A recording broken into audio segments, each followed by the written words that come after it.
Welcome back to the deep dive.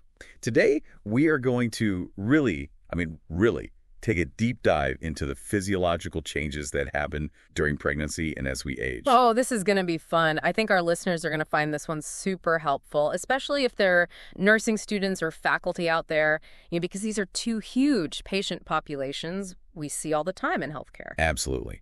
And to make sure we're giving you the most up-to-date info, we are pulling all our information straight from the latest edition of, well, let's just say, a very well-known physical examination and history-taking textbook. Yeah, we'll keep the name under wraps for now, but trust me, it's the good stuff. Okay, so let's kick things off with pregnancy. One thing that's always blown my mind is how much a woman's body has to change. Oh, for sure. It's like this incredible transformation that happens right before our eyes. And it's not just what we can see on the outside either, right? We're talking a ton of internal changes, starting with energy needs. Like, how much does that actually increase during pregnancy? Well, we're looking at a jump in basal metabolic rate of about 15 to 20%.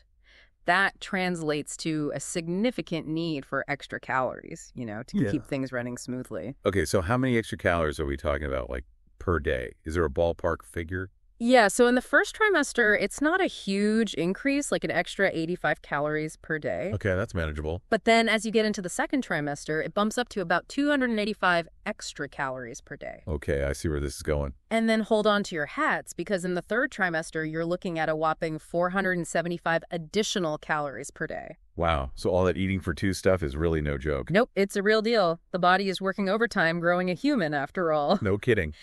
Okay, so we've got the energy demands, but let's dive into the hormonal craziness that comes with pregnancy. Oh yeah, buckle up for that roller coaster ride. We're talking about a symphony of hormones that all play their part. For sure, like HCG, human chorionic gonadotropin. I know that's the hormone detected in pregnancy tests, but what else does it do? Well, for starters, did you know there are actually 5 different subtypes of HCG? No way, really? Yeah, and 2 of these subtypes are absolutely vital for a healthy pregnancy. Okay, so what are those superstar HCG subtypes all about? So one subtype, this one's produced by the corpus luteum early on. It steps in to stabilize the endometrium, which basically prevents early miscarriage. Wow, so it's like a bodyguard for the pregnancy. Exactly. And then another subtype, this one's produced by the placenta later on, takes over to help make sure there's enough progesterone. Progesterone, that's the hormone that helps maintain the pregnancy, right? You got it. So it's like a tag team effort to keep everything running smoothly. That is so cool. What about those other 3 HCG subtypes? They just hang out, doing their own thing. Not quite. They actually have their own roles to play, but they're more linked to things like cancer and pituitary function. Okay, so not directly involved in pregnancy, but still important for other reasons. Exactly. So knowing which HCG subtype is present can actually be really helpful when it comes to diagnosis. It's like a whole other layer of information. So what about these other key players, like placental growth hormone? Yeah, so placental growth hormone, or PGH, is essential for, fetal growth, right? It's like the fuel that helps the baby grow and thrive. That makes sense. But it's also kind of a double-edged sword because it's implicated in preeclampsia, a condition we definitely want to avoid. Right. Preeclampsia is a serious condition, no doubt about it. Yep, it involves high blood pressure during pregnancy, and it can be dangerous for both the mother and the baby. Okay, another hormone to keep on our radar. What about human placental lactogen? That one sounds like it might be related to breastfeeding. It is, in a way, but it also plays a big role in glucose metabolism. And it can actually contribute to something called insulin resistance during pregnancy. Insulin resistance.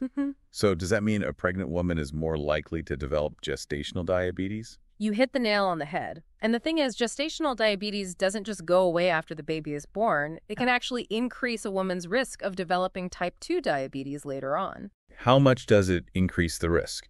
By a lot, like up to 60%. Wow, that's significant. Definitely something to take seriously. Okay, before we move on from hormones, what about the thyroid? I know that plays a role in pregnancy too, right? Oh, absolutely. The thyroid is kind of like the conductor of the hormonal orchestra, so when pregnancy hormones surge, it definitely gets impacted. So what happens? Does it become underactive or overactive? Well, with all the hormonal changes going on, like rising estrogen levels and that HCG stimulation, the thyroid actually ramps up its production of thyroid hormones. So it's like the body's trying to compensate for all the extra demands of pregnancy. Exactly. But here's the important thing. This is a normal temporary state. It's not hyperthyroidism. That's good to know. It's amazing how much is happening behind the scenes during pregnancy. Seriously, it's like a well-choreographed dance of hormones and physiological changes. Okay, now, for the more visible changes during pregnancy, let's talk about what's going on with the belly. And I don't just mean the growing baby bump. Right. There are a lot of changes going on beneath the surface, too. Like stretch marks. Are those a given for every pregnant woman? Well, those stretch marks, or striae gravidarum as we call them, are incredibly common. And yeah, they're basically caused by the skin stretching to accommodate that growing belly. And then there's that dark line that appears down the middle of the abdomen. What's that called again? That's called the linea nigra, and it's also due to those hormonal changes we were talking about earlier. Right, those hormones are busy little bees. They sure are. Now, have you ever heard of diastasis recti? Oh yeah, isn't that when the abdominal muscles separate? Bingo! It's basically when the uterus stretches the abdominal wall so much that the muscles in the front of the belly actually separate. Wow, so it's not just the skin that has to adapt, it's the muscles too. The body is amazing, isn't it? It finds a way to make room for that growing baby. It really does. And speaking of making room, let's talk about the uterus itself. I mean, that little organ has to undergo some major changes. It goes through an incredible transformation. Think about it. At the beginning of pregnancy, the uterus is only about 70 grams, just a little pear-shaped organ tucked away in the pelvis. Yeah, pretty unassuming at that point. Right. But by the time the baby is ready to be born, that uterus has ballooned up to almost 1,100 grams. Hold on, how much did you say? Almost 1,100 grams. And get this, it can hold between 5 and 20 liters of fluid by the end of pregnancy. No way. So it's not just getting bigger, it's becoming a whole different organ. It really is. And all those changes, the increased muscle mass, the new blood vessels, they're all designed to support and nourish the growing fetus. I can imagine all that growth must put a lot of pressure on other organs in the abdomen. You're absolutely right, like the bladder, for example. As the uterus grows, it starts to push on the bladder, which is why pregnant women often feel like they have to pee all the time. Yeah, that makes perfect sense. I've also heard that the uterus can rotate slightly during pregnancy. What's that all about? It's called dextrorotation, and it basically means that the uterus twists a little bit to the right as it grows. Is there a reason for that? It has to do with the way the uterus is connected to the ligaments in the pelvis. Okay, so it's like it's finding the path of least resistance as it expands. Exactly. But this rotation can sometimes cause discomfort, and in some cases, it can even lead to a condition called hydronephrosis. Hydronephrosis, that sounds serious. It basically means there's swelling in the kidney because urine can't drain properly.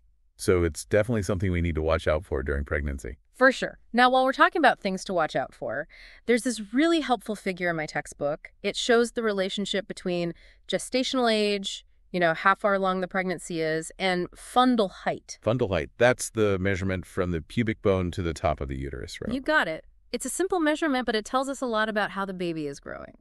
Okay, so moving down the line, literally, what about the vagina? Oh, there are some big changes happening there, too. Like what? Well, for starters, thanks to all that increased blood flow, the vagina can actually take on a bluish tint. It's a totally normal finding, and we call it Chadwick's sign. Chadwick's sign. I remember learning about that in my A&P class. It's one of those things that just sticks with you. It does. What else changes down there? Well, the walls of the vagina get thicker, they develop more folds or rugae, and the amount of vaginal discharge increases. So the whole area is becoming more, I guess you could say, active. Exactly. It's all part of preparing for childbirth.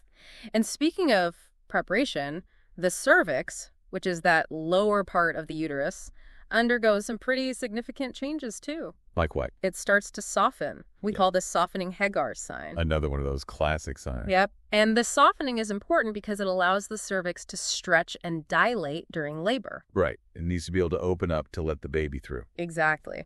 And then there's this amazing thing called the mucus plug, which forms in the cervical canal. I've heard of that, but I'm not exactly sure what it does. It basically acts like a barrier, sealing off the uterus and protecting the fetus from infection. That's so cool. The body really thinks of everything. What about the corpus luteum, that little structure that helps produce hormones in the early stages of pregnancy? Does that stick around? It does its job in the beginning. You can often even feel it during an exam early on, but then it kind of fades into the background as the placenta takes over hormone production. By mid-pregnancy, it's usually gone. Fascinating. Okay, before we move on to aging, we can't forget about the breasts. Oh, right, because those go through some pretty dramatic changes too. Yeah, I've heard some women's bra sizes go up multiple cup sizes during pregnancy. It's true. The breasts enlarge, the veins become more prominent, and the areola, that's the area around the nipple, darkens. And then some women even start producing colostrum, that early milk, way before the baby is even born, right? Exactly. The body is incredible in how it prepares for breastfeeding. Okay, we've covered a lot of ground with pregnancy. Now let's shift gears and talk about what happens as we age. Where do we even begin with that? Well, I think it's helpful to start with a mindset shift. We often think of aging as all about decline, things slowing down and wearing out. But it's also a time of incredible resilience and adaptation. I love that perspective. The body is constantly adjusting to new challenges, and aging is just another chapter in that ongoing story. So where do we begin with those adjustments? What are some of the key changes that happen as we get older? Let's start with the concept of primary aging. These are the changes that happen naturally as we get older, regardless of any diseases or health conditions. Okay, so it's like the baseline shift in how our bodies function over time. Exactly. And one of the big things we see with primary aging is a decrease in what we call physiological reserves. Physiological reserves, what does that mean? It basically means the body's capacity to bounce back from challenges like changes in temperature, dehydration, or even something like shock. That reserve starts to shrink a bit. So it's like we have less wiggle room, less of a buffer to protect us when things get tough. You got it. And this is one of the main reasons why it's so important for nurses to really understand these age-related changes. It helps us provide more sensitive and appropriate care. I can definitely see that. So let's get down to brass tacks here. What kind of specific changes do we see in vital signs as people age? Well, one of the most common changes is a rise in systolic blood pressure. Systolic blood pressure, that's the top number in a blood pressure reading, right? Exactly. And the reason it tends to go up as we age is because our arteries become stiffer and less elastic. They lose some of that springiness. So the heart has to work harder to pump blood through those stiffer vessels. Exactly. Now, another thing we see a lot in older adults is orthostatic hypotension. Orthostatic hypotension. That's when someone's blood pressure drops suddenly when they stand up, right? That's it. And it's more common in older adults because their blood vessels might not react as quickly to changes in position. So it's something we definitely need to be aware of, especially in a hospital setting where people are getting up and down a lot. Absolutely. A simple thing like standing up too quickly can lead to dizziness, lightheadedness, or even fainting. Definitely something to watch out for.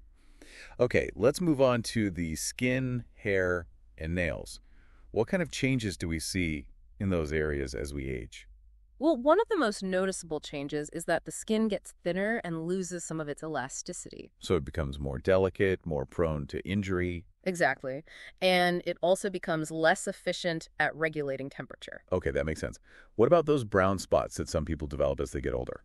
Those are called actinic lentigines, or sometimes just age spots or liver spots. What causes those?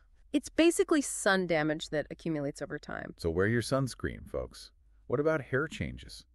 Well, hair loss, especially on the scalp, is a common part of aging, and it can affect both men and women. And the hair that remains often turns gray or white, right? Right, and nails can become thicker and more brittle as we age. So many changes. It's like a whole body makeover. You could say that, but remember, these changes are a natural part of aging. That's a good point. It's important to approach aging with curiosity and respect. Absolutely. Now, speaking of changes, what about the head and neck? What are some things we should keep an eye on in those areas? Well, I've definitely noticed that the face tends to look thinner in older adults. That's because we lose subcutaneous fat, that layer of fat under the skin as we age. It gives the face a more sculpted, sometimes more angular look. Okay, that makes sense. And what about those droopy eyelids that some older people have? Is that a normal part of aging too? Yes, it is. It's called senile ptosis, and it's basically drooping of the upper eyelid. Is it just a cosmetic thing, or can it cause problems? It can sometimes interfere with vision if it gets severe enough. And then there's something called ectropion, which is when the lower eyelid turns outward. I've seen that before. It looks uncomfortable. It can be. It can cause dryness and irritation of the eye. What about the eyes themselves? Do they change as we get older? Well, I know vision changes are common, like needing reading glasses, for example. That's right. Presbyopia, or age-related farsightedness, is almost a universal part of aging. And what about the pupils? Do those change? The pupils tend to get smaller and might become a bit less responsive to light as we age. So if someone's pupils are sluggish, it could just be a normal age-related change. It could be, but it's always good to rule out other causes. Okay, moving down, what about the nose and mouth? Any big changes there? Well, one thing that can affect both taste and nutrition is a decrease in saliva production. Really? I never thought about that. It can make it harder to chew and swallow, and it can also affect the taste of food. I bet that makes meal times less enjoyable. What about teeth? Tooth wear and loss become more common with age, which can also affect eating habits. And what about lymph nodes? Do those change as we age? Yes, we see some interesting changes there. The cervical lymph nodes, those are the ones in the neck, they actually become less palpable. It's harder to feel them. That's interesting. Why does that happen? It's thought to be related to a decrease in lymphoid tissue as we get older. Okay, fascinating. What about the submandibular glands, the ones under the jaw? Those, on the other hand, become easier to feel, more prominent as we age. It seems like every part of the body is evolving in its own way. Okay, let's move on to the thorax and lungs. What kind of changes happen in the respiratory system as we age? Well, one of the biggest changes is a gradual decrease in lung capacity, especially during exercise. So it gets harder to take those deep breaths. Exactly. And it's not just the lungs themselves that are changing, it's the chest wall, too. It gets stiffer, less flexible. So even if the lungs were in perfect shape, the chest wall wouldn't be able to expand as much. That's right. And then there's kyphosis. Kyphosis, that's the rounding of the upper back, right? Like a hunchback. Exactly. And that curvature of the spine can actually restrict lung expansion even further. Wow, so breathing really does become more of a challenge as we age. It does. And of course, all of these changes make older adults more susceptible to respiratory infections like pneumonia. Okay, that's definitely something to keep in mind when we're caring for older patients. Absolutely. Okay, let's talk about the heart. The heart. I feel if we could do a whole deep dive on that organ alone. Seriously. It's an amazing organ, so complex and yet so resilient. So how does it change as we age? Well, we already talked about how blood pressure tends to go up as we get older. Right, because of those stiffer arteries. Exactly. But the heart itself also goes through some changes. The heart muscle becomes less responsive to stimulation, and the left ventricle, which is the main pumping chamber, tends to become stiffer and thicker. So basically the heart has to work harder to keep up with the body's demands. You got it. Now, when we listen to the heart sounds in an older adult, we might hear something called an S4 heart sound. S4, is that like an extra heart sound? Exactly. It's a low-pitched sound that occurs just before the lub sound. Interesting. What causes that? It's often related to the stiffening of the left ventricle, and we might also hear a systolic murmur in older adults. Murmurs. Aren't those usually a sign of a problem with the heart valves? Sometimes, but in older adults, a systolic murmur could just be caused by turbulent blood flow through those thicker, less flexible valves. Okay, so it's not always something to worry about, but it's definitely something to pay attention to. Exactly. Now, what about the blood vessels in the rest of the body, the peripheral vascular system? Well, I know that circulation can become an issue as people age. Right. The peripheral arteries tend to lengthen and become more tortuous, meaning they twist and turn more. I've seen those really prominent veins on some older people's legs. Yep, that's part of it. And of course, there's atherosclerosis, which is the buildup of plaque in the arteries. Right, that's a major risk factor for heart attacks and strokes. Absolutely. So it's something we definitely want to try to prevent or slow down as much as possible. Before we move on, I want to ask about the breasts and axillae. I know we talked about breast changes during pregnancy, but are there any age-related changes we should know about? Good question.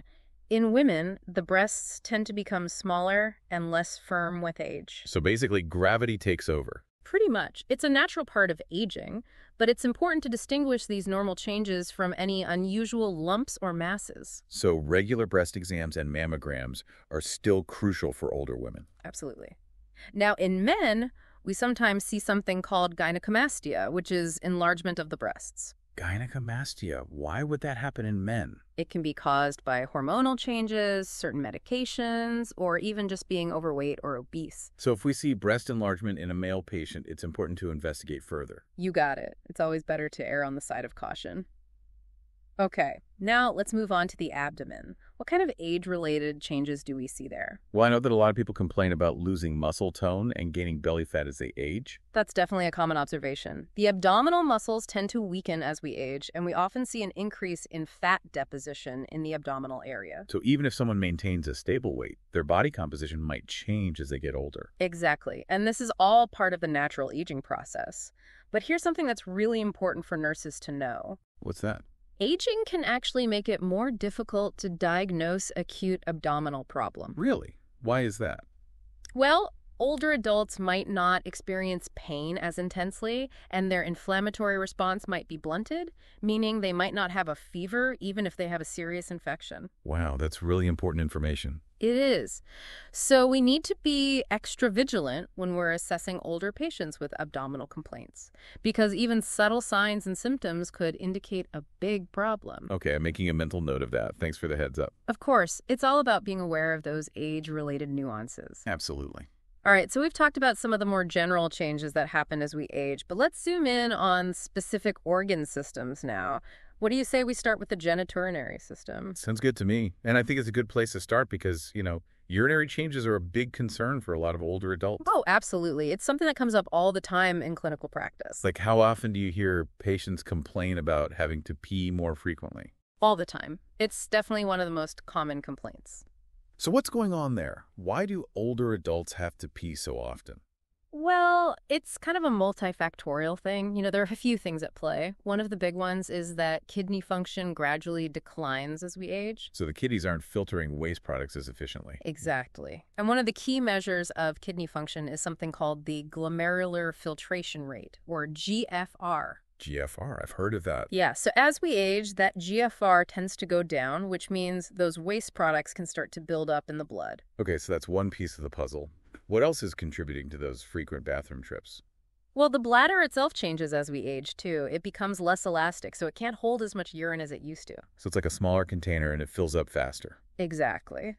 And then, to make matters even more complicated, the muscles that control urination, the sphincter muscles, they can weaken with age. Oh, no. So does that mean leakage is more likely? Unfortunately, yes. Urinary incontinence is a very common issue for older adults, and it can have a huge impact on their quality of life. It's definitely something we need to be sensitive to. Absolutely. Okay, now, what about the male reproductive system? Are there any noticeable changes there? Well, I know that men's hormone levels change as they age, right? Mm-hmm. Like testosterone, for example. Right. Testosterone production tends to decrease, which can lead to a lower libido and sometimes erectile dysfunction. And what about the prostate? I know that can become a problem for older men. You're thinking of benign prostatic hyperplasia, or BPH. BPH, yep, I've heard of that. It's super common. It's basically when the prostate gland enlarges, and that can actually compress the urethra, making it difficult to urinate. So it's kind of like a bottleneck effect. Exactly. The urine has a harder time getting through. So it's important to ask our male patients about any changes in their urinary habits. Absolutely. Early detection and treatment of BPH can really make a big difference. Now let's talk about the female reproductive system. What happens during menopause? Well, menopause is basically the end of a woman's reproductive years. We define it as the absence of menstrual periods for 12 consecutive months. And what triggers that change? It's mainly driven by declining estrogen production from the ovaries. Estrogen, that's a powerful hormone. What kind of symptoms does that decline cause? Well, some women sail through menopause with very few symptoms.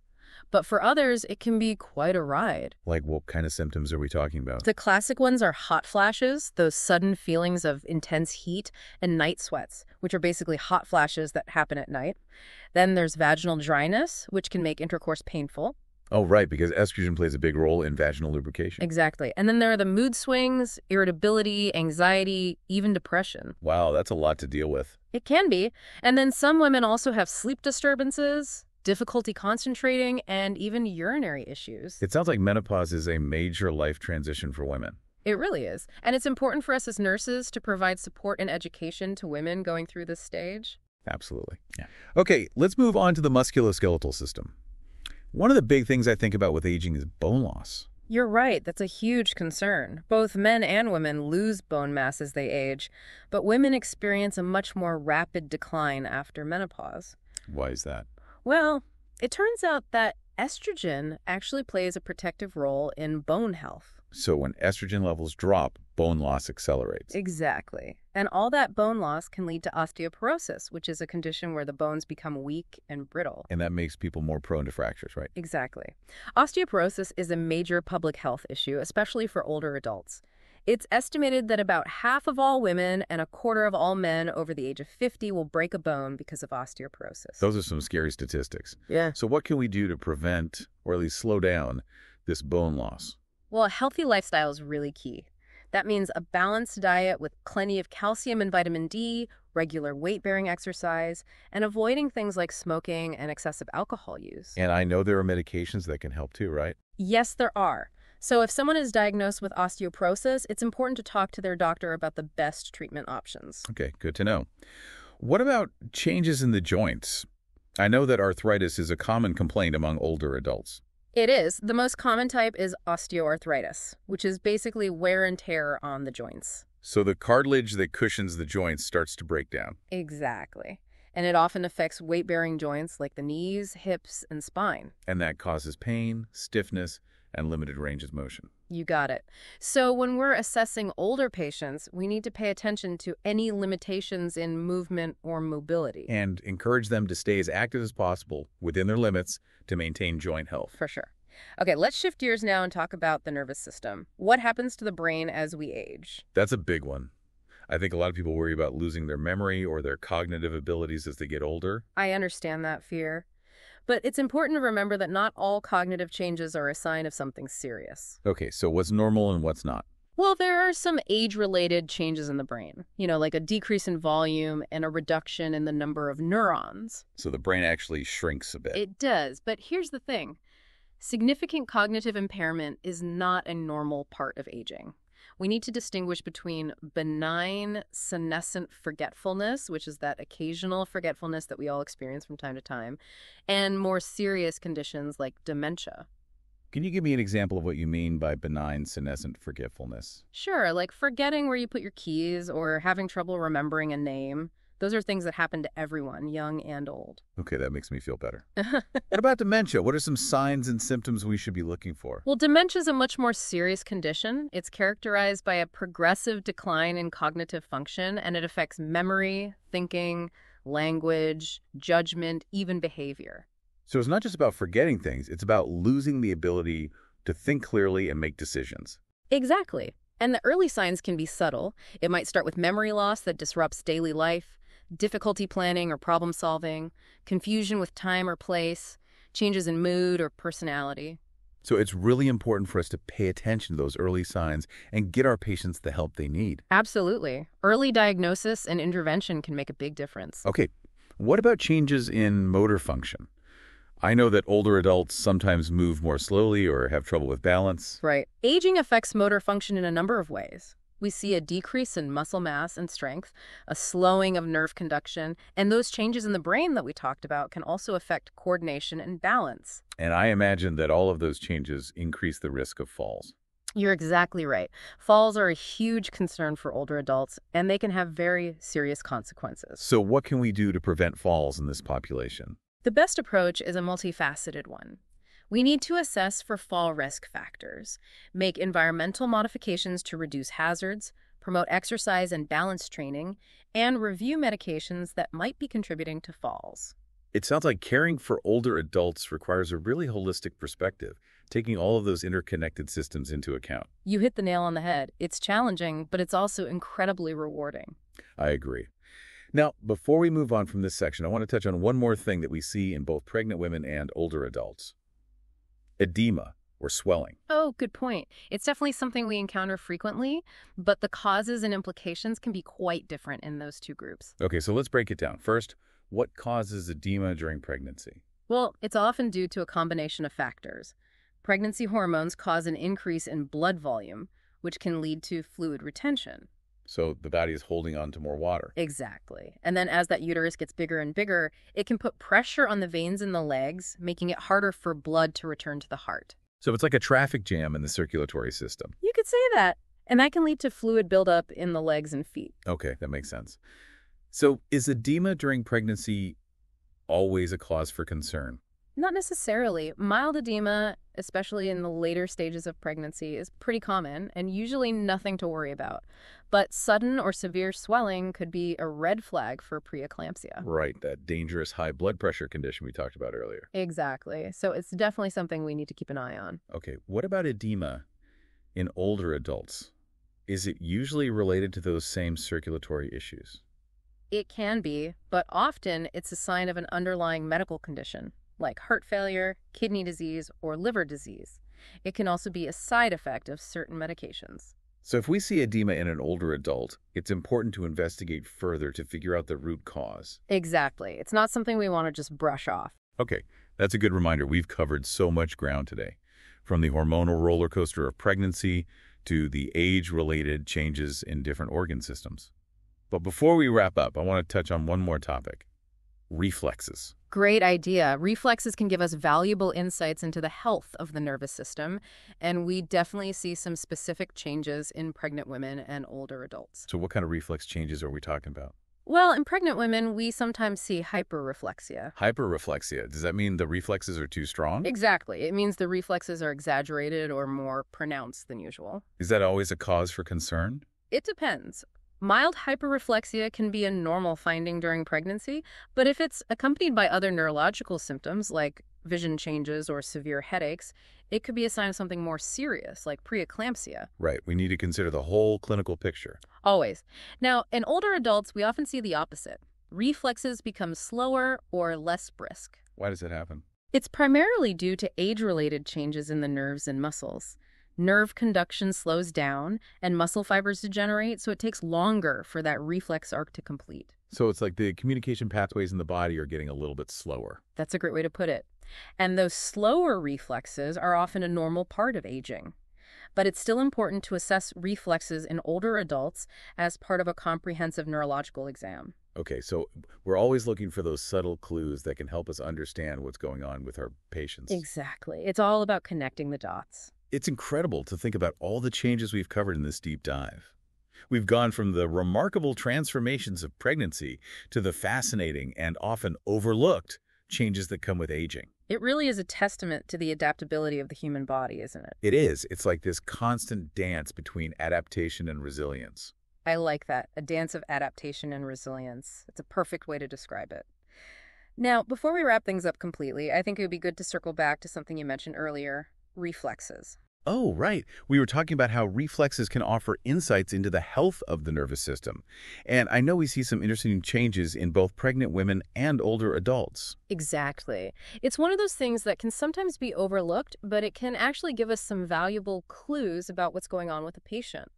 So to refresh our memories, what kind of reflex changes might we see in pregnant women? Well, one thing we sometimes see is something called hyperreflexia, which basically means the reflexes are more pronounced or exaggerated. Okay, so stronger reflexes, basically. Yeah, you could say that. It's not always a cause for concern, especially if it's mild hyperreflexia. Right, because we were saying how pregnancy can cause all sorts of interesting neurological changes. Exactly.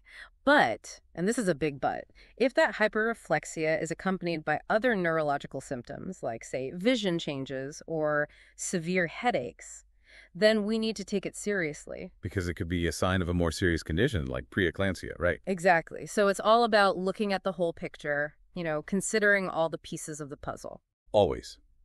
Now, what about reflexes in older adults? What do we typically see there? Well, in older adults, it's often the opposite of what we see in pregnancy. The reflexes tend to become slower, less brisk. Sometimes they even disappear altogether. That's interesting. Why does that happen? Is it just because the body's slowing down? It's a bit more nuanced than that. As we age, the nerves and muscles undergo changes. Nerve conduction slows down, and muscle fibers degenerate, so it takes longer for that reflex arc to complete. So it's like the communication pathways in the body are getting a bit, rusty. That's a good analogy. And in many cases, those slower reflexes are just a normal part of aging. Right. It's not necessarily a sign that anything is wrong. Exactly. But it's still important to assess reflexes in older adults, as part of a comprehensive neurological exam, because sometimes those changes in reflexes can point to an underlying neurological issue that needs further investigation. Okay, that makes sense. So it's like another piece of information we can gather to help us provide the best possible care. Exactly. It's all about those little details, those subtle clues. I'm definitely going to be paying more attention to reflexes from now on. I think all of our listeners are. Well, I think we've covered just about everything we set out to cover in this deep dive into pregnancy and aging. We really have. It's been a fantastic journey through some pretty complex physiology. It has. I feel like we've just scratched the surface, though, Oh, absolutely. There's so much more to learn, and I think that's what makes this field so exciting. It definitely keeps us on our toes. It does. But, at the end of the day, it's all about providing the best possible care for our patients. And that's what it's all about. To our amazing listeners, thank you for joining us on this deep dive into the incredible world of the human body. We hope you've learned something new and that you'll keep exploring these fascinating topics. And remember, stay curious. There's always something new to discover. And that's a wrap for this episode of The Deep Dive. We'll see you next time, ready to dive into another fascinating topic.